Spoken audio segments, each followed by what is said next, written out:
হে কী অবস্থা, welcome to another blog. তো এখন বাজে হলো গিয়ে মাত্র চারটা এক হবে। আর দেখেন আকাশে কী অবস্থা, মনে হইতেছে যে এখন সন্ধ্যা নেমে গেছে অথবা সন্ধ্যা বা ভোর এরকম একটা টাইম।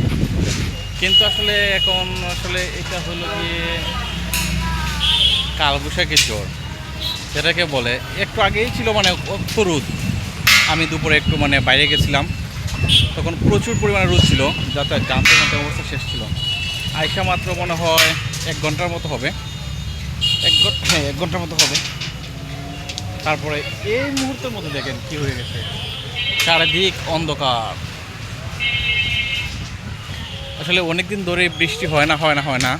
তো অনেকদিন ধরে বৃষ্টি না হলে কি হয়, হঠাৎ করে একটা বড় কোনো কালবৈশাখী জ্বর হয়। আর এখন আসলে জ্বর হলে কোনো সমস্যা নেই, সবাই মোটামুটি তাদের গৃহস্থী কাম তুলে ফেলছে। আর আমাদের কালকে টাল তুলবে ক্যারেটাল, তো আর যে একটা দিন দিলে মোটামুটি শেষ হয়ে যাব। তো এখন আগের মতো যে ক্ষতিটা হওয়া কথা ছিল, সে ক্ষতিটা হবে নাকি, ধানের কোনো ক্ষতি হবে না।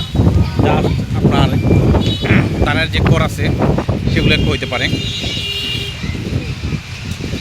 আর এই কালবৈশাখী জ্বরে আগে কি হইতো, আমাদের ছোটো ছিলাম তখন কালবৈশাখী জ্বর হইলে গ্রামের বাড়ি তো, তখন এগুলো আসলে মজবুত ছিল না, তখন বেশি, তখন বাঁশের ছিল, তখন আসলে চাল উড়ে যেত। তাই আমরা সবাই মিলে চাল ধরে রাখতাম আর কত করতাম যে যাতে আমাদের গটা থাকে।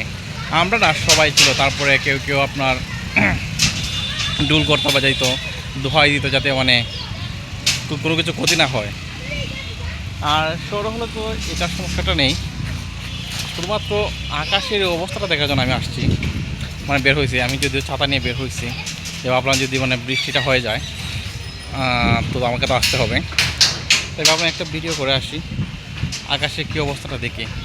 শুধুমাত্র এখান দিয়ে না, আমার পেছনে এটা হলো কি আপনার উত্তর সাইড, এইটা হলো দক্ষিণ পশ্চিম সাইড, আর এইটা হলো গিয়ে আপনার দক্ষিণ পূর্ব সাইড।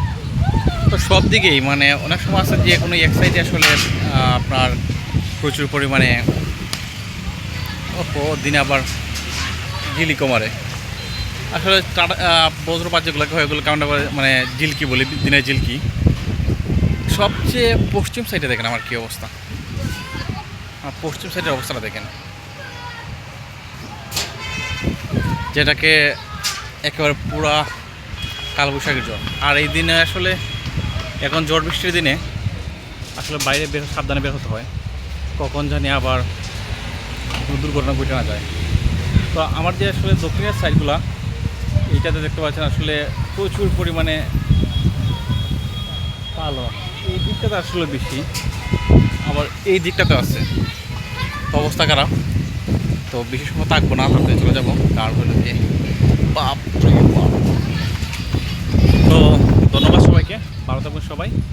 আর ভিডিওটি ভালো লাগলে লাইক কমেন্ট দিবেন এবং জানাবেন আজকে হলো গিয়ে কয় তারিখ। আজকে হলো 11 তারিখ। ঠিক আছে, 4টার সময় কার এলাকায় ঝড় বৃষ্টি হয়েছে কমেন্ট বক্সে জানাবেন। ধন্যবাদ সবাইকে।